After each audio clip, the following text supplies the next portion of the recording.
Hello, free people of Earth, and welcome to This Week in Tyranny, the most hardcore news show on Earth. A weekly program about authoritarianism, government overreach, and global injustice. Live from Chicago, Illinois. If tyranny is not at your doorstep, that's because there is someone in the street keeping it at bay. We murdered my man like it was okay. For the life he ended, he got suspended with no pay. But if a man would've took the cop life, he would've got life and never again see the street lights. And that's right. Welcome. I am your host, Conrad Brogus. Welcome to episode 32 of This Week in Tyranny. Today is Friday, July 14th. And this week, the story is about the CDC and harm done to children. What does that have to do with each other? I'll explain it. But basically, the story this week has come out that the CDC endorses chest feeding for biological males.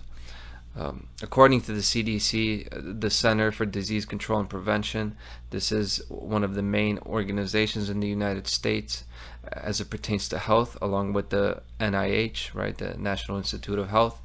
According to the CDC's breastfeeding guidelines, one option for transgender parents who have had breast surgery and want to breastfeed or chest feed their infants is to induce lactation with the use of medication.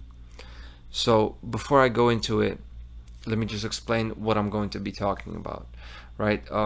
As we know, women are mammals who can breastfeed their children, right? Now, transgender relationships to us, you know, they're complicated and the different dynamics. So basically, what this is about is for people who, for whatever reason, can't breastfeed children who are transgender, either biological women who have had breast removal, or they seem to be suggesting biological males who want to chemically induce lactation and therefore breastfeed the infants that they're raising together with their partners. Okay, so clearly this has made a lot of noise, right? This is a very charged topic, so I'm going to talk about this, and I'm going to talk about a lot more.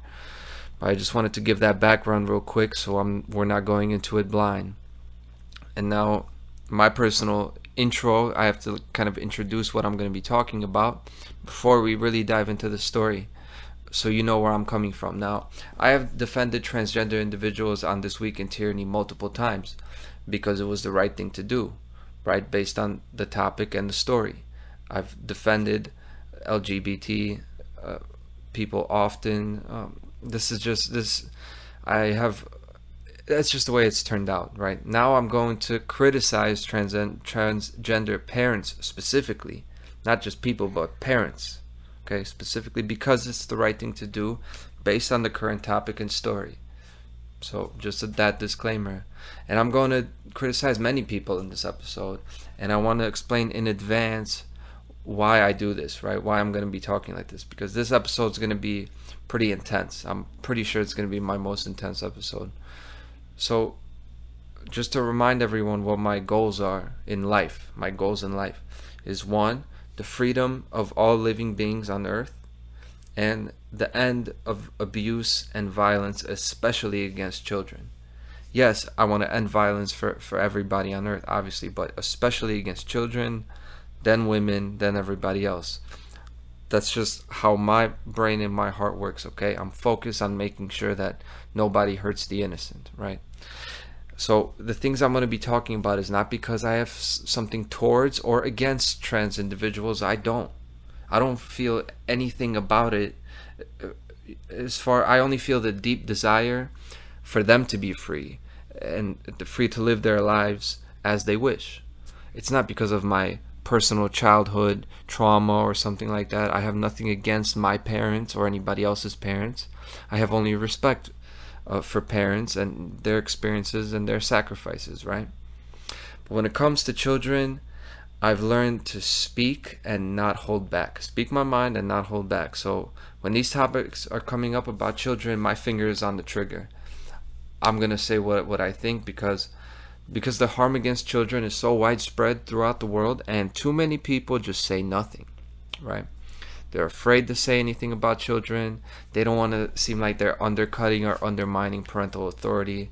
they're afraid of the pushback they will get, because you know, when something happens where children are involved, people will come after you. You know, there's going to be pushback, and I'm not saying that that's a bad thing. You know, it's good that that motivates people, but that's only when a story, you know, builds and garners the attention and gets the eyes on it, right? But in most situations, the real child abuse never gets any of the attention, right? What it gets is the denial, the laziness, the cowardice, you know, the common daily characteristics of human beings, right, in 2023. So that's why I make this story. So yes, I'm going to talk about the CDC being wrong for encouraging chemically induced breastfeeding. Yes, I am going to talk about some transgender parents being wrong for going to extremes to mimic natural parenting. And yes, I am going to talk about conventional parenting and normal parents for not doing anything to seriously combat child abuse. So that's the type of episode it's going to be. Now, let's take a step back and go into the story. So, the Center for Disease Control and Prevention, the CDC, made headlines this week after the Daily Mail reported that the agency endorsed chest feeding, which is a euphemism for, well, it's not a euphemism, it's a different term for breastfeeding, but it's called chest feeding, as to take out those gender implications. It's kind of like a gender neutral term for breastfeeding, you know. So they endorsed chest feeding by publishing guidance for trans-identified biological males on how to induce lactation. Now the actual guidelines don't actually say biological males. Okay, this is how it was reported, right? When I read these guidelines on the CDC's official website, it sounds to me like they're directed towards biological women who just had their breasts removed, right? But then again, if somebody wants to remove their breasts because they don't feel like a woman, right? So meaning someone doesn't feel comfortable with the body of a woman, with the functioning of a woman and that role, that gender, would they really want to perform the actual, you know, feeding act, the breastfeeding act? I don't think so, right? So I do have to put that out, that it's ambiguous. See, and that's what it is. It's ambiguous. It leaves the door open. And that's one of the red flags for this guidance from a government organization, is how ambiguous it is. Like, all of the language is very neutral. It's very vague. Like, it says transgender parents. It doesn't say mother and father, right? So you don't really know what they're talking about, right? They actually refer to breast surgery as top surgery. You know, like top and bottom. This is the top of your body. This is the bottom. It's not a scientifically accurate term, right? What is a top surgery? Do you know what I'm saying? And saying chest feed as opposed to breastfeed, you know, all this politically correct language. This is alarming, right? Because this is supposed to be an organization that's about health, so they should be scientifically accurate in what they're talking about. And this brings to the surface the following thought, right? How do we know what's going on behind the door, you know, of what two parents are doing? You know, how do we know if a parent really loves their child or is abusing them due to a sexual perversion? Because I know we've heard that, I know we've thought that, right? I'm going to mention a lot of things that are not often talked about openly, because we seem to be losing our right to speak openly, so it's that much more important. But I'll get into that later. Of, well, how do we know if these people are fit to be parents? And in general, not just transgender individuals, but I'll talk about parenting. But they said inducing lactation requires taking a combination of drugs, including hormonal contraceptive drugs to provide estrogen and progesterone, and an androgen blocker to reproduce the hormonal milieu of pregnancy. This is from the article talking about the guidelines. Now, I read this and I said, okay, hold on, this is wrong, you know. The use of all these chemicals and pharmaceuticals is harmful, and at this point it should not even be called milk, because that's not what it is. That's not milk. I'll talk about what it is, and I'll talk about the CDC. But I do have to mention that the practical application of this seems to be basically zero. What I mean is, you know, there's been one confirmed case study of inducing lactation in a male. Meaning, just because the CDC says that, okay, you can take these drugs and theoretically males can breastfeed now, realistically it's not really the case. This isn't like a thing that's happening in a widespread number from the information I have. You know, if anybody has any information contrary to that, please, you know, email it to me. My email is truthandlaw144@gmail.com. I should put it in my videos more often. It's on my website. But anyway, that's the practical application of that is very small, right? So the story here is not that a bunch of men are now going to be breastfeeding infants, okay? Breastfeeding them chemical cocktails, because it wouldn't be milk, right? But that's not really the story here. To me, the story here is the CDC and all these other federal government agencies positioning themselves as the priests of health, right? The absolute authority concerning human life, really. You know, the CDC started out as an organization to control malaria. You know, people don't know that. They seem like this bureau of this ministry of truth for health right now, but the CDC is supposed to just be doing malaria. But let's talk about the roots of the CDC. I've prepared a brief history just to let people know what the CDC is really about. So originally the CDC was not the Control Center for Disease Control and Prevention. It was originally the Communicable Disease Center. It was founded in July 1st, 1946. And it was a successor to the World War II Malaria Control in War Areas program. Okay, about controlling malaria like overseas. Okay, that's what it used to be. So preceding its founding, organizations with global influence in malaria control were the Malaria Commission of the League of Nations and the Rockefeller Foundation. The Rockefeller Foundation, wow. I'll talk extensively about them. The Rockefeller Foundation greatly supported malaria control and sought to have governments take over some of its efforts. So they collaborated with the agency. They basically helped start it. They basically put forth the CDC as like a wing of their to carry out some of their behaviors, right? Their actions, their programs. Now the Rockefeller Foundation, they're not talking about David Rockefeller. They're talking about John D. Rockefeller, okay? The person who created Standard Oil. The person who is the richest person in the history of America. One of the richest people in human history. His wealth was $41 billion when adjusted for inflation. If you don't know, Standard Oil was like the original monopoly. They basically owned all of transportation, you know, because of the oil industry. They basically took over all transportation, and then as like a side mission, they basically created our system of medicine. Western medicine is all Rockefeller Foundation, all the wealth and the influence of John D. Rockefeller and Standard Oil. Now, the Rockefeller Foundation, which is, it's not Rockefeller's business or oil ventures. That's just their venture into the health area. Okay, the Rockefeller Foundation is about health and social engineering. Okay, so the Rockefeller Foundation, what kind of values did they stand for? What did they support? Well, they supported going into poor countries and spraying them with chemicals and calling it public health. Now that's the real answer. That's not the politically correct answer, but that's the real answer. That's what they were about. They were going into these poor countries and spraying them with chemicals. That's why they were doing malaria research, and that's why originally the CDC was created for malaria control. It was about spraying. It was about spraying pesticides and chemicals. So during the late 1920s, the Rockefeller Foundation created the Medical Sciences Division, right? This is 26 years before, 20 years plus before the CDC. They created the Medical Sciences Division. Now this division funded women's contraception and human reproductive system in general, and also they were involved in some highly controversial eugenics research.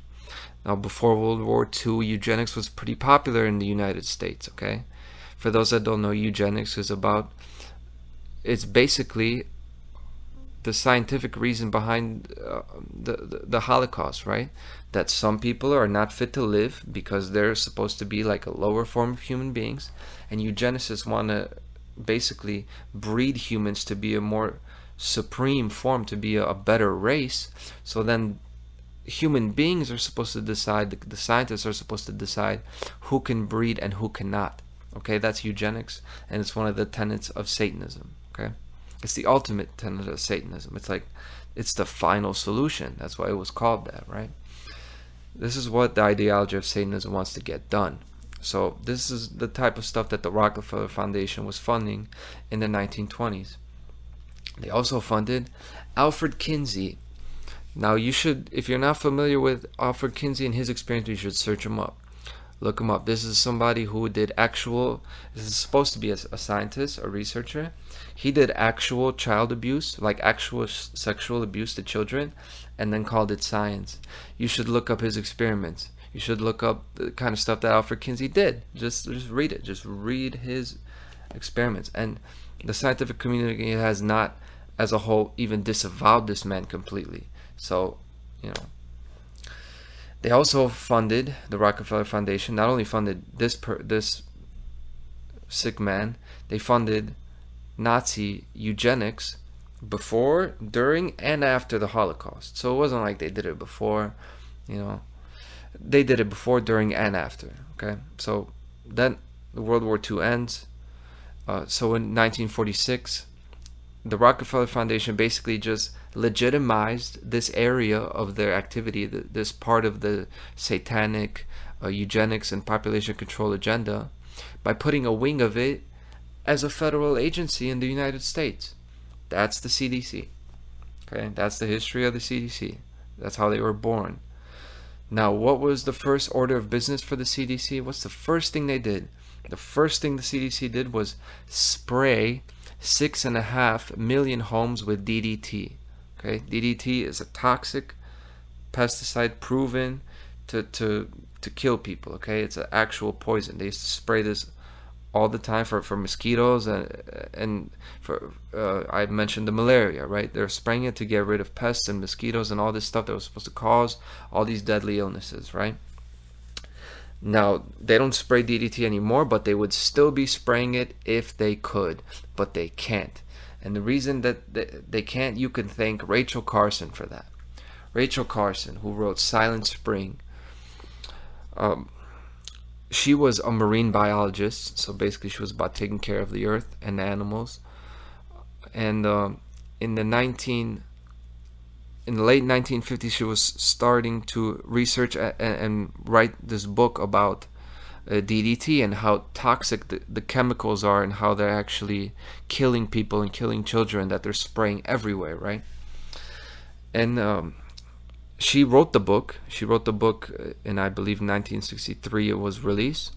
But in 1960 she was diagnosed with her breast cancer was already metastasized. So it's like stage 4, like, I don't know if it's stage 4, but it's metastasized cancer, okay, in 1960. In the meantime, she's trying to work on this book, writing this book. Now, she knows that when she puts this out, all of the Rockefeller Foundation, all of the money, all of that money, everybody, all the scientists, all the money that funds them are going to attack them. You have to understand this power, okay, this power structure.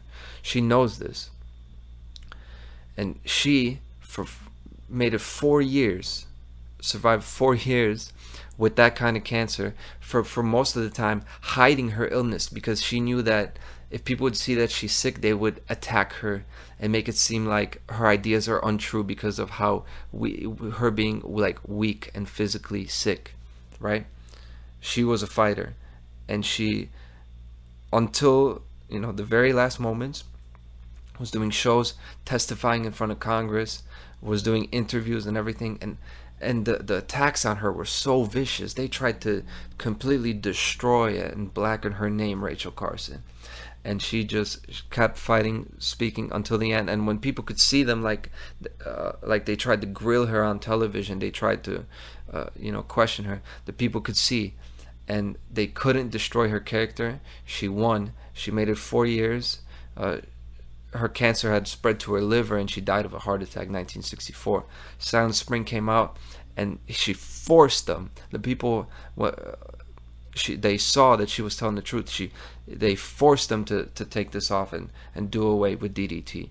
And that's how it is with everything else, and that's why we got to do shows like this. That's why we got to talk to people. That's why we got to stand up.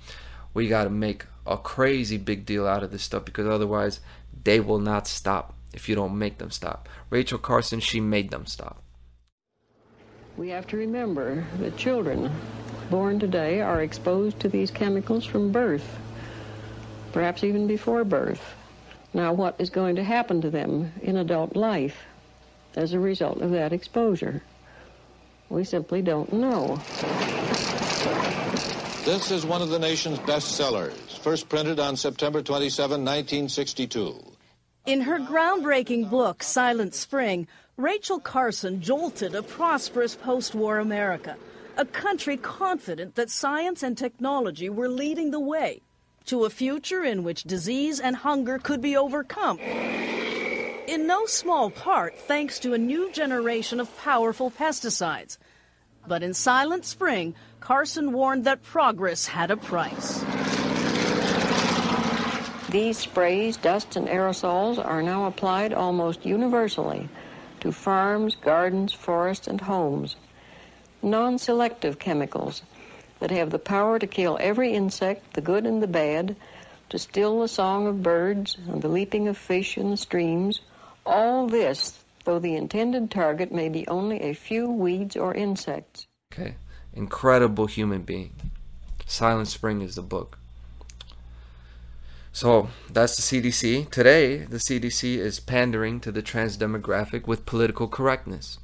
I talked about, they're using all this neutral language, blurring the lines between scientifically correct and politically correct. That's what they're doing. The unfortunate thing about all that is the CDC and all these mainstream institutions using this sanitized and vague language, that's only going to hurt the individuals in the trans community. It's not going to help them. So what do I mean by that? Like, they were born into a body they do not align with. Okay. They have the right and the free will to do anything they want to change it. Okay. But when the government and corporations now push this dogma and rhetoric on the population, that's something completely different. It's not actually helping them. And this is not about helping them or their cause. This is about pushing their satanic ideology, the social engineers, okay, and the eugenicists, pushing that on all the people. It's about creating distance between distance and division in future families, and it's about weakening the bond between man and woman. The government isn't doing this to ensure good health care for transgender people. The government is doing this to entrench themselves deeper and deeper as the supreme decision maker of human health. Okay? That's why this is intensifying in the years after the pandemic. This is not a coincidence, right? So these institutions like the CDC, steered by the globalist think tanks and institutes, they just found themselves a sucker. That's all it is. They found themselves a sucker. And they are emotionally charging these people and manipulating them and lying to them, deceiving them into them acting like an attacker of human sovereignty and individual rights. Okay? That's what many of the people within the transgender community have been turned into. Now, anybody who's LGBTQ+, listen, we are on your side, okay? I have the same core issue with society as you do. I am a free sovereign being, and I'm tired of people telling me what to do when I'm not doing anything to them.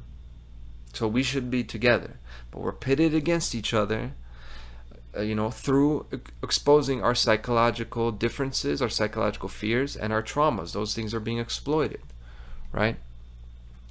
What's an example of that?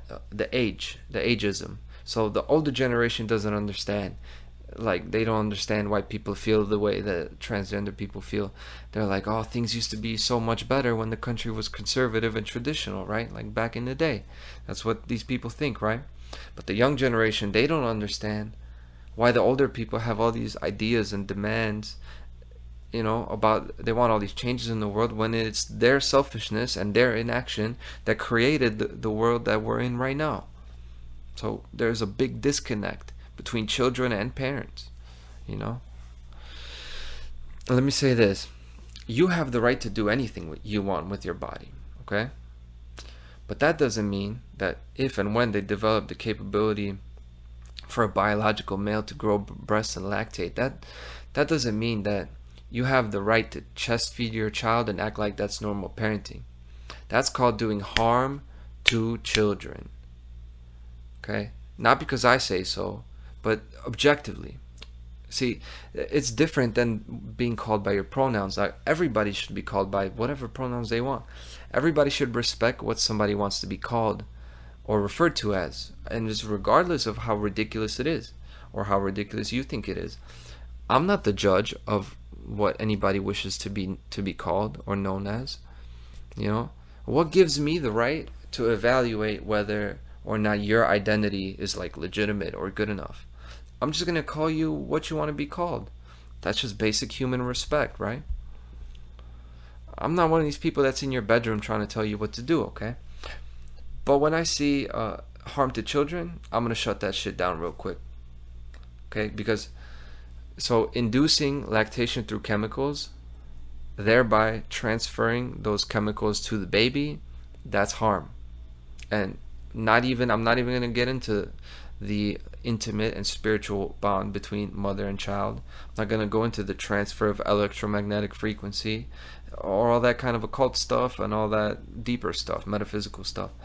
It's harm, basically, simply because of the unknown and toxic effects of these various procedures and pharmaceuticals. You don't know what effects they're having, and as we know about, you know, the medicine ever since Standard Oil and before, they're toxic. All these things they're doing are toxic, and we just find out about them 20 years later, down the road, 50 years later.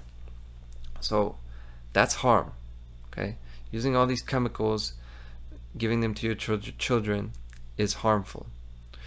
Your desire to raise a child, okay, or your dream of parenting, of having a chance at parenting, I'm not dismissing it. I'm not saying you shouldn't have that, but it does not leapfrog, it does not justify what is essentially human experimentation of a child, right?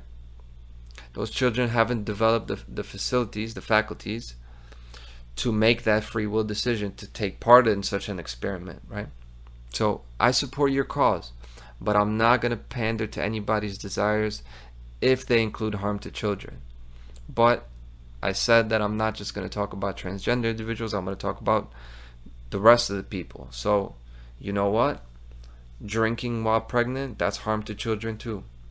A lot of these things, this fast food and just feeding children anything that people just think is okay, it's harm to children for the same reason.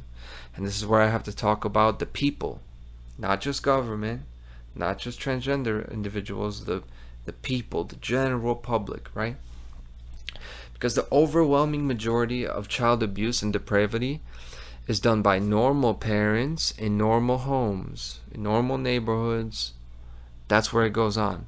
Now, I mentioned earlier about how it makes us feel uncomfortable to think about some of these gender fluid dynamics when it comes to raising children, right?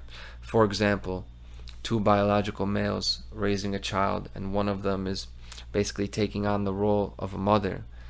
We think, well, how do we know what they're not perverts? What are they like? What is going on in their mind? Are they okay? How do we know if they're not harming the child? And this is why this is such an emotionally charged topic and why most people avoid it. And my answer to that is, how do we know? You don't. You don't know. And how do you know that your neighbors aren't like that? How do you know that your neighbors aren't abusing your child? How do we know, right? Because whenever some of these pedophiles get arrested, whenever one of them gets picked up and goes to jail, it's always someone who is like a well-adjusted member of the community. It's not the freaks of society who turn out to be the child molesters again and again and again. They're the doctors, they're the lawyers, administrators, teachers, people in police. They're the fixtures of society, not the outcasts. And that pattern is just repetitive again and again. It's these people that are like the white picket fence type. And so I'm one of the few, the very, very, very few people who take this position. I take the position that it's basically a misdirection tactic for us to associate LGBT with child abuse and pedophilia. I understand drag queen story time. I understand the sickness. I know about that stuff that's going on. But don't get it twisted. The child abuse has always been here. Okay? And few people in the alternative media are talking about this. They seem to be taking the bait of just saying it's all these people that are bringing in child abuse, and as long as we keep these people away, there's not going to be any child abuse. Wrong. Okay? It's always been here. Now, you may be offended by the things I'm saying if you're like a parent who has raised their child well. I have so much respect for that. I'm obviously a young person who's not a parent, so I understand. I don't know everything about this, right? I haven't experienced the years of parenting. I haven't felt the emotions that you have felt and are feeling. I understand. But don't assume that the house next door has the same mindset in the parents as you do, right? And history shows us again and again and again that people turn a blind eye always. Her last name is Likens. I'm thinking of a famous story of child abuse, and the point is, people turn a blind eye again and again. It's like the child tried to tell them, but then they turned them back to the parents. Like these wild stories that the child almost was able to get some help, but people just didn't want to pay attention to it. They turned a blind eye. They laughed it off. All the time. We get these examples everywhere. And the people, they become so adept at denial when they get even a hint that child abuse is happening somewhere around them. They don't want to hear that. That's worse than telling them, you know, I'm not going to get into the conspiracy theories because I don't want to get this video taken down. People don't believe that. It's like the ultimate conspiracy theory. They think, oh my God, my neighbors are hitting their children. Oh, no way. They must just be spanking them or something like that. Not to get off track. See, we've been conditioned to think, don't get involved into how don't get involved in parenting. Don't get in between parents and their children. Don't, you know, get involved in what parents do with their kids. No, I don't buy that. That's not correct. You don't get involved with what people do with their property. You can't tell people what to do with their property, not their children. Children are not property. Children are not their parents' property. When you get a hint that something is off, get involved. And no, that does not mean that I support government or some kind of organization taking the children away from their parents, because they use that as targeting. That's been a method of completely lying and giving false information to target somebody and get their kids taken away. That's another big problem of kids being taken away from good parents, and usually by government. So no, I don't support government taking children away just because there's allegations of child abuse. No one ever has a right to take someone's child away, but people have a right to kill a parent who abuses a child. That's how that works. So I say get involved. If you're wrong, you're wrong. I'd rather get involved and be wrong than to have this shit going on under my nose and I did nothing. I did nothing to, you know, to listen and maybe think twice about what's going on if I'm hearing yelling or you know, glass breaking on the other side of the wall. Get involved. And no, nobody has a right to take the child away, like I said. but you go and find out what's going on. And if somebody's abusing children, you have the right to take their life. That's how it is. This is the most hardcore show on earth, so it's going to be straight like that. Now, some people might say, okay, you're talking a lot of shit, you're making all these claims, you're lecturing parents and all this, you think you're so smart. Well, do you have the complete solution to all of child abuse? Yeah, I do. I do have that solution. Here's the solution. We start sending children the message of sovereignty. What does that mean? I mean teaching them property, teaching them what their property is and what their rights are. Like as soon as they can understand words. I'm talking like 3, 4, 5 years old. Whether they're your children or somebody else's children. And yeah, you don't need their parents' permission, because it's not like you're imposing a religion on them or your opinion. It's objective truth and law of nature. And anybody has a right to tell anybody that. Okay? So this is what I would tell children. This is what I do tell children. I do this. You own your body. You tell the child, you own your body. No one has a right to touch you if you didn't do anything to them. And no one can touch you where you don't want to be touched. It doesn't matter if it's your brother or your teacher or your uncle or your mom and dad. Your body is yours. That's it. And if someone is hurting it, then what you do is you scream no as loud as you can, as many times as you can. That's what you do. And if that doesn't work, then as soon as you get a chance, you tell everybody you can find what happened to you. Everybody with ears that will listen. That's what we should tell children. And that's the only real way to stop child abuse. To stop treating children like victims. Because it's impossible for us to police all of our neighbors. We could have the perfect anarchic society based on natural law. We could have a totally controlled society and have everything recorded. We won't be able to stop it. We can't police everybody. We can't be in their bedrooms. We can't be in their heart. And we can't count on their understanding of morality. All we can do is teach the children, empower the children to speak, to empower them to speak up. Okay? That's really the solution. Now, I know, yeah, children can make false allegations, right? They could say things, children say things that don't make sense. Children say things that aren't true. Okay, I know. We take those chances. If a child makes a false claim, the adult can defend themselves, right? And an adult who is telling the truth, who's not an abuser, should be able to defend themselves against a child, right? I know I can. But the pedophiles can't. See, they're weak and broken. You could see when they get picked up. They can't talk their way out of nothing. The only way they avoid prosecution and detection is because of the social fabric we have. It's because the way we bring up children is conducive to the pedophiles' behavior and mode of functioning, their modus operandi.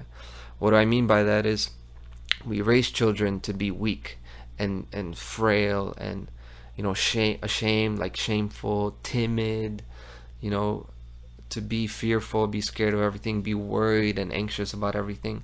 These are the kind of things we tell children. We tell them to repress everything, hold everything back, don't do that, don't do this. And they never learn to speak up, and then they can be manipulated by one of these pedophiles. And like I said, the only way that we can be ruled over and that our children could be at the mercy of these social predators, these social parasites who are weak and broken, is if we raise children to be weak and broken. That's the only way violence against children can and will continue. So that was my episode. And an addendum, actually, as soon as I finished like getting my notes together and all, I got a phone call from the CDC. Now the CDC has been doing like a questionnaire type of thing, like a survey about vaccination apparently. Very ironic. It was right as I finished, and then I'm about to get ready to start recording. And I've been thinking about this, you know. I was busy the other times they called me. When they call me back, I'm gonna tell them, you know.